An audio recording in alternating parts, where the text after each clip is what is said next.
اسمي ميادة، وهذا ما تقوله صاحبة القصة. عمري الآن 32 سنة.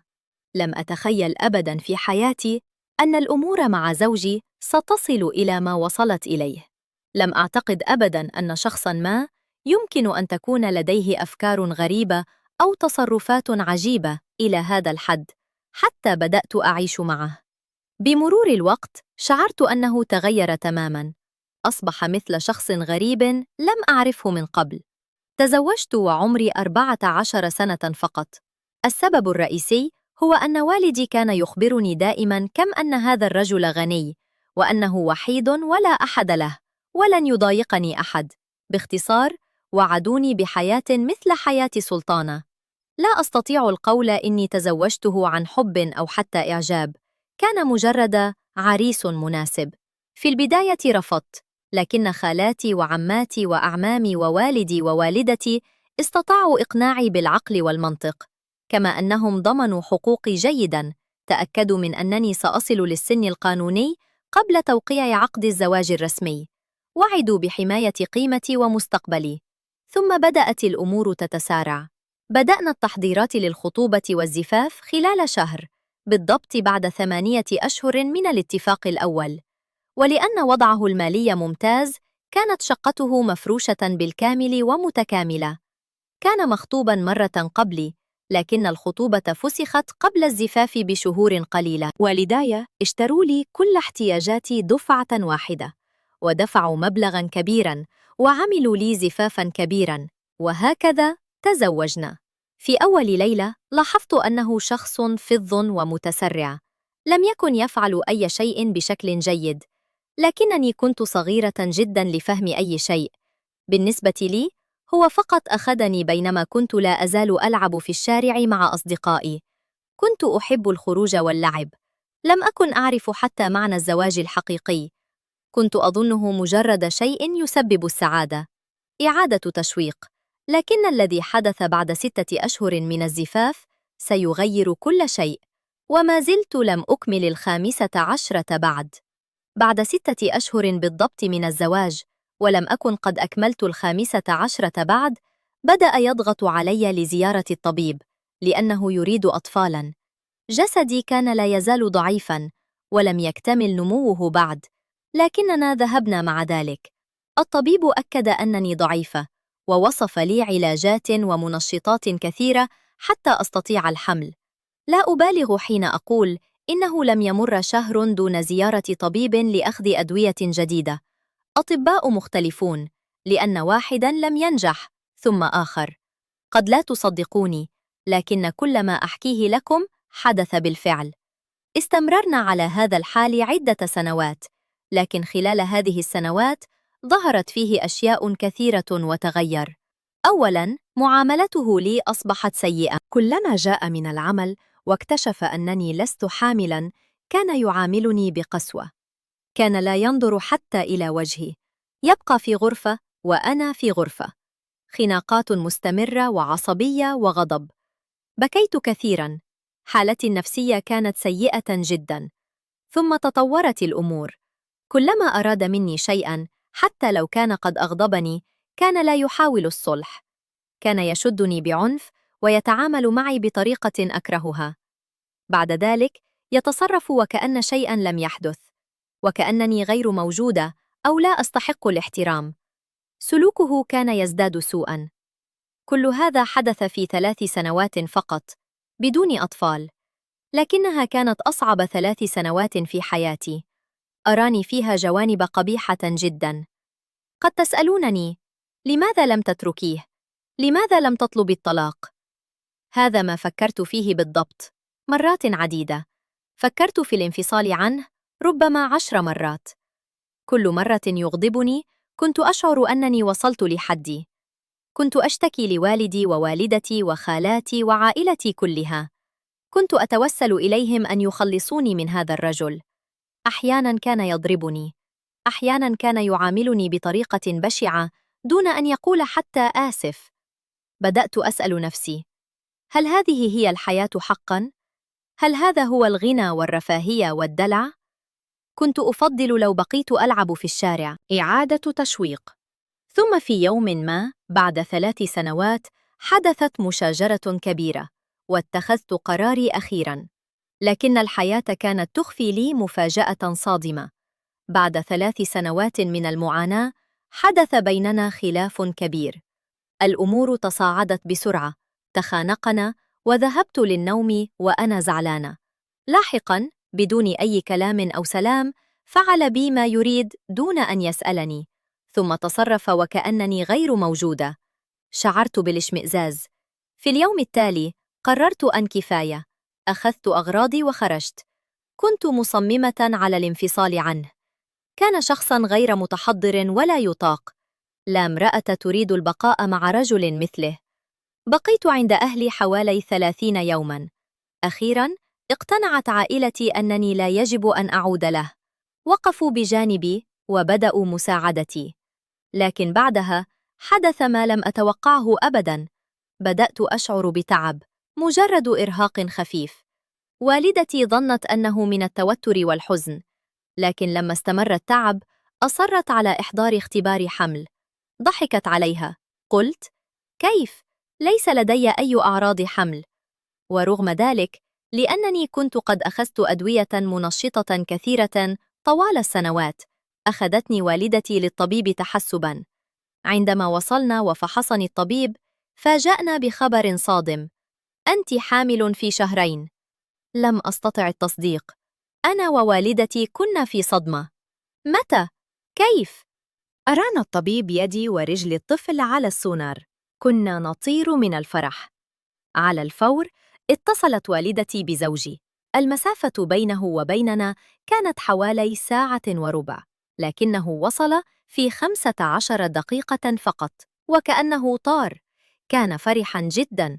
كل من حولي كان سعيداً، يصفقون ويزغردون. حتى أنا انجرفت مع الفرح. بدأت أعتقد أن كل مشاكل انتهت. الناس دائماً قالوا لي: اصبري حتى ينجب الأطفال، وبعدها حياتك هتتغير تماماً. خلال فترة حملي كان خائفاً علي لدرجة أنه تركني عند والدتي. هي اعتنت بي. كل يوم كان يجلب لي هدايا وكل ما أحتاجه. شعرت أنني مرفوعة عن الأرض. أصبح شخصاً مختلفاً تماماً، لطيفاً، حنوناً وكريماً. أي شيء أطلبه كان لي. ظننت أن الرجل الذي تزوجته قد استبدل بشخص آخر. لكن التغيير الحقيقي لم يأتي إلا بعد أن ولدت. ولبعض الوقت شعرت أن الحياة أصبحت حلماً، لكن الأحلام لا تدوم للأبد. عندما ولدت ابني، أول مرة أحسست فيها بأي ألم، هلع زوجي كالمجنون. كان خائفاً لدرجة أنه كان سيطير من على الأرض. الطفل كان شبهه تماماً، مما جعله أكثر سعادة. بعدها رجعنا كلنا إلى بيتنا. والدتي جاءت معي، وأخواتي وخالاتي. كنا سعداء جداً. عمل لي أحلى أسبوع للبيبي في الدنيا. لبضعة أشهر كان مثل الملاك. الحياة كانت جميلة. لقد تغير حقاً. لكن بعد أن أصبح عمر الطفل حوالي 1.5 سنة بدأت الأمور تتغير مجدداً. خلافات بسيطة عادت. أولاً، توقف عن الاهتمام بما أحتاجه. ثم حدثت مشاجرات أكبر. إحدى المشاجرات حدثت لأنني خرجت دون أن أخبره. شيء تافه جداً. زعلت ورجعت لبيت والدتي، وهناك اكتشفت بالصدفة أنني حامل مرة أخرى، لأنني لم أكن أستخدم أي وسائل منع حمل. اضطررت للرجوع إليه دون حل حقيقي. راضني بكلامه الحلو ورجعت، لكن تصرفاته لم تتغير حقاً. ببطء عاد إلى شخصيته القديمة. بحلول ذلك الوقت كنت تزوجت في 15. قضيت 3 سنين بدون أطفال. جبت أول طفل في 18، ثم حملوا مرة ثانية في 19. ولما أصبح ابني الأول عنده 1.5 سنة كان عمري حوالي 21. جبت طفلي الثاني في 22. بدأت أدرك أن لي حقوقاً، وأردتها بغض النظر عن رأيه. عندما تحدثت معه بصراحة وجرأة عن احتياجاتي، لم يرد بشكل جيد. اشتكى عني لوالدتي وقال إني مش كويسة، وأشياء أخرى. هذا كسر شيئاً بداخلي.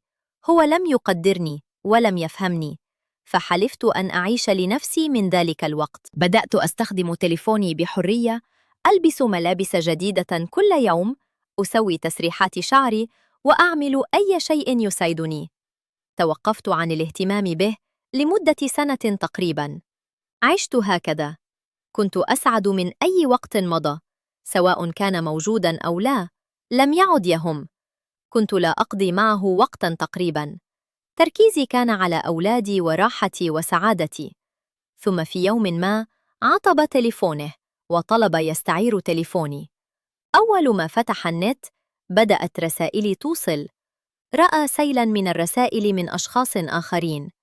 جن جنونه، صرخ في وجهي، جرني لبيت أهلي وأخذ مني الأولاد، وهدد أن يعمل فيا حاجات مش هنساها أبداً. إعادة تشويق. ثم حدث شيء غريب، وافق على ردي بالرغم أنني لم أكن أريد الرجوع. وبعدها طلب مني طلباً لم أتوقعه أبداً. بعد أن توسط أهلي بيننا، وافق بشكل مفاجئ على الصلح، بالرغم أنني لم تكن لدي رغبة في العودة. كانت عندي إرادة قوية أن أبدأ حياة جديدة مع شخص يفهمني ويسندني ويسعدني، لكن هذا لم يحدث. العكس هو الذي حدث. لا أعرف كيف أقنع نفسه بردي، أو كيف تصرف وكأن شيئاً لم يكن. كنت في حيرة شديدة. بمجرد أن عدنا معاً، بدأ يعتذر قائلاً: أنا اللي كنت مقصر، ما تزعليش. ثم تغير 360 درجة تماماً. هذا صعقني، لأن أي شخص طبيعي في مكانه ما كان ليبقى معي. ولكن في يوم من الأيام طلب مني طلباً غريباً جداً، لم أصدق أذني. قال: عايز أشوفك وانتي بتعملي كده. كان يريد أن يراني في أوضاع معينة. في البداية كنت خائفة وحائرة، لكن بمرور الوقت أقنعني بأنه هو أيضاً يكون سعيداً عندما أفعل ما يطلب. أصبح عندي فضول، أردت أن أفهم لماذا يحب ذلك. شجعني على الاستمرار وقال إن هذا يجعله سعيداً وليس غضباناً. بصراحة ارتحت لأنه أخيراً وافق، لأنني كنت دائماً منجذبة لذلك النوع من الحرية. لكن الحقيقة أنني لم أعد أحبه حقاً. كنت فقط باقية لأن الناس حولي، أهلي، رفضوا مساعدتي في تركه. دائماً يقولون: العيال العيال العيال. فهكذا استمريت في العيش مع أولادي. عملت اللي أنا عايزاه. ثم تطورت الأمور أكثر. قال: مفيش مشكلة لو جبت أصحابي يقعدوا معانا. ثم أصبحوا أصدقائي أنا كمان، ولا واحد فيهم كان متزوج. هو أحب الوضع وشجعه. استمررنا على هذا الحال حوالي 5 سنين. بالنسبة لي كان هذا رائعاً لأنني أحب الحرية. تزوجته بدون حب وأنا صغيرة، وهو لم يعطني أبداً ما أحتاجه حقاً. لأنني شعرت بالمحاصرة، قررت أن أنفصل عنه مجدداً. قلت له: لازم ننفصل. رد علي قائلاً: ليه؟ أنا بديكي كل اللي انت عايزة تعمليه. انت عايشة زي الست المطلقة بالظبط. بالعكس، ده أحسن ليكي، لأن طالما انت معايا عندك كل الحب والحرية. لو سبتيني مش هتكون عندك الحرية تعملي أي حاجة من اللي بتعمليه ده. كلماته كانت مختارة بذكاء. أدركت إنه محق. المشكلة مش كانت فيه هو بس، المشكلة كانت في تربيتي. لم أتعلم أبداً كيف أفكر في قراراتي أو أفهم عواقبها. لكن الآن أولادي كبروا، وأنا أحس أنني محاصرة في حياة كنت أحبها، لكني لم أعد أريدها. وهو يرفض يطلقني. المشكلة الحقيقية اليوم أن الوضع خرج عن السيطرة تماماً، وهو كان جزءاً من السبب بصراحة. أيام لما كنت صغيرة أخذت علاجات ومنشطات كتير عشان أحمل، وده سبب لي مشكلة معينة، حاجة قوية وطاغية جوايا مش قادرة أسيطر عليها. ده مش حاجة أنا اخترتها، إنها زي جوع شديد وغبي. وأسوأ حاجة إنه مفيش حاجة بتكفيني. مرة، 2، 3، ولا مرة بتحسسني بالشبع. لكن في نفس الوقت هو ما عندوش أي حاجة من الحاجات دي يقدمها. أقصى حاجة عنده 5 ثواني، 10 ثواني، دقيقتين لو كنت محظوظة جدا، وغير كده مفيش أي تفاهم بينا. دلوقتي أولادي كبروا وبدأت أحس إن اللي بعمله مش صح. مش بقول إن الإحساس راح، بالعكس هو بيزيد، لكنه رافض يطلقني. أنا محصرة بعلاقتي مع الرجل ده ومش عارفة أعمل إيه. لو فضلت معاه بحس إن احترامي لنفسي بيقل كل يوم. بالكاد بقينا نتفاعل مع بعض، كل واحد عنده حياته الخاصة. إحنا ساكنين مع بعض بس عشان العيال. جوايا أنا مبسوطة ومش مبسوطة في نفس الوقت. أنا بهتم بنفسي، بشكلي وأنوثتي وأناقتي، دائماً بتحسن. بحس إن كل العيون عليا. بحب أكون مركز الاهتمام وأفضل نسخة من نفسي. لكن بالرغم من كل ده أنا مش حاسة بالرضا بسبب اللي بعمله في الخفاء. كنت عايزة أتطلق منه عشان أقدر أختار الشخص المناسب، لكنه هددني. قال لو سبتيني هاخد منك العيال، ووراني عنده تسجيلات قديمة وجديدة أنا ما كنتش أعرفها. بيبتزني بيهم. أنا خايفة أخسر ولادي، لكن في نفس الوقت مش راضية أبداً على الحياة اللي أنا فيها. عايزة أغيرها. عايزة الشريك المناسب اللي يقدر يلبي كل احتياجاتي ورغباتي، وعايزة أحس بالسلام جوايا. أنا تعبت، دماغي مش قادرة تفكر. إمتى هفضل كده؟ لحد إمتى هكمل في الوضع ده؟ أنا حبيت الحرية في الأول، بس دلوقتي عايزة حياة طبيعية. مش عارفة أكمل لحد إمتى، ولا أكمل إزاي، ولا أعمل إيه. دماغي دائماً بتفكر. فقررت أتكلم بصوت عالي وأحكي لكم مشكلتي وإحساسي. يمكن حد يقدم لي نصيحة حقيقية تساعدني أتصرف صح وأكمل في حياتي. مش سهل أبداً إن الست تتجوز وهي صغيرة من شخص عمره ما يفهمها. شخص بتصرفاته السخيفة والمهينة وهو صغير في سنها وفي شخصيتها. كل حاجة عملها معايا سابت علامات جوايا. دي حياتي، دي قصتي. أتمنى تفيدوني. إيه اللي كنتوا هتعملوه لو مكاني؟ تفضلوا عشان العيال ولا تحاربوا عشان حياة جديدة؟ قولولي نصيحتكم في التعليقات.